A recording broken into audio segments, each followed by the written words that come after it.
last night's turnout for the GOP Nevada caucuses, I did it, was record-breaking. Trump won more votes by himself than were cast 4 years ago for every single candidate, all combined. And he won more votes than second place Marco Rubio and third place Ted Cruz put together. The final results put Donald Trump at 46%, Marco Rubio in second at 24%, Ted Cruz in third got 21%, and Ben Carson 5%, Kasich 4%. Here to discuss those results and where we go from here is radio talk show host extraordinaire, Kevin McCullough. Welcome to the show, Kevin. Dr. Gina, how are you? I'm doing well. I trust that your emergency vacating of your home the other night all turned out fine and you and your family are okay. We're doing fine. We had a little bit of a heater furnace explosion thing, but we lived through it. We said some prayers for you. We're glad that you're all right. Those kinds of things scare me to death. All right, so the night last night couldn't have been a good night for you, because I know you're kind of at this point sort of maybe an anybody but Trump guy. Is that a good classification for you, leaning Cruz? How do you want to describe yourself, Kevin? I reserve the right to criticize anybody that I don't feel like is being a true conservative equally. So I've had negative things to say about almost everybody in the race. Mm-hmm. But Trump scares me the most only because some of the issues that I really care about the strongest, I don't have any confidence from his past record that he will be good on. So I have been more than my share of critical of Trump. Yeah, okay. And that makes perfect sense to me, and that's fine. So last night, he won big.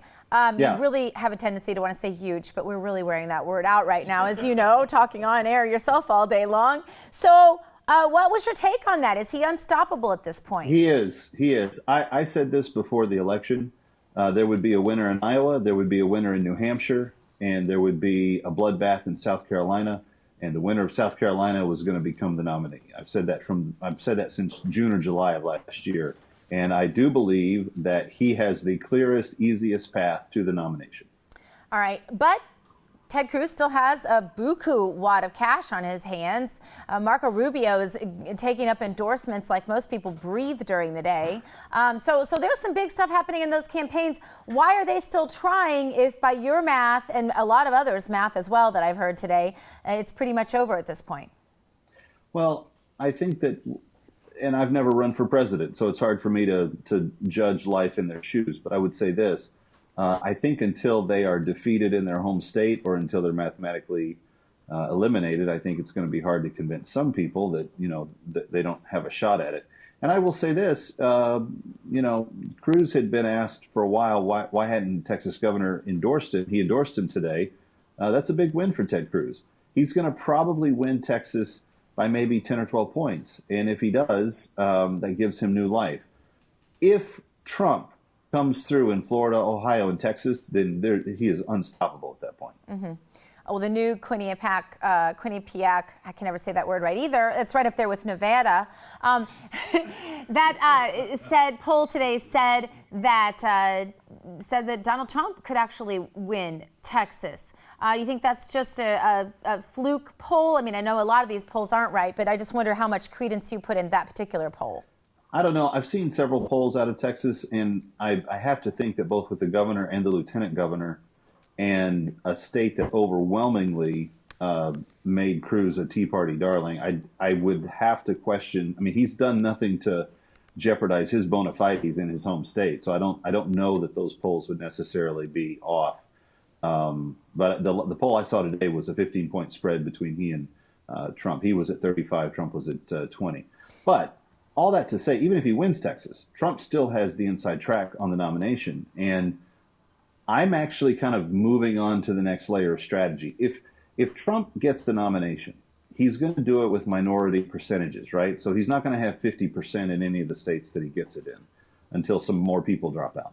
Mm-hmm. So if he's averaging 28 to 32 points per poll in the states that he wins, he needs to embrace the Rubio and the Cruz supporters to really ramp up the energy and capture what he's had in this primary season and carry it through to the general election. And I think he can do that by a couple of simple things. Name Rubio as his running mate and put Cruz on the Supreme Court and put a whole bunch of the other candidates in cabinet positions, and you've got the strongest administration we'll probably have seen in my lifetime. It would be amazing. Do you think that egos, though, will let that happen? Because I think that's a dream to me for sure.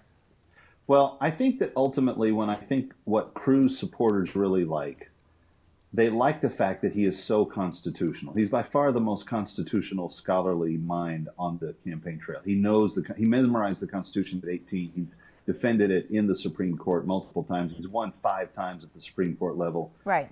I would say that the idea of Ted Cruz being on the Supreme Court in the seat that Justice Scalia held for the next 40 years would be very attractive to true constitutionalists. I would think it would be attractive to them as well, but I just wondered if it would be attractive to, I mean, when you're running for president, not that Supreme Court is anything to scoff at, certainly, but I just wonder. But you really think about the issues that he likes, the First Amendment, the civil liberties issue, the religious liberties issue.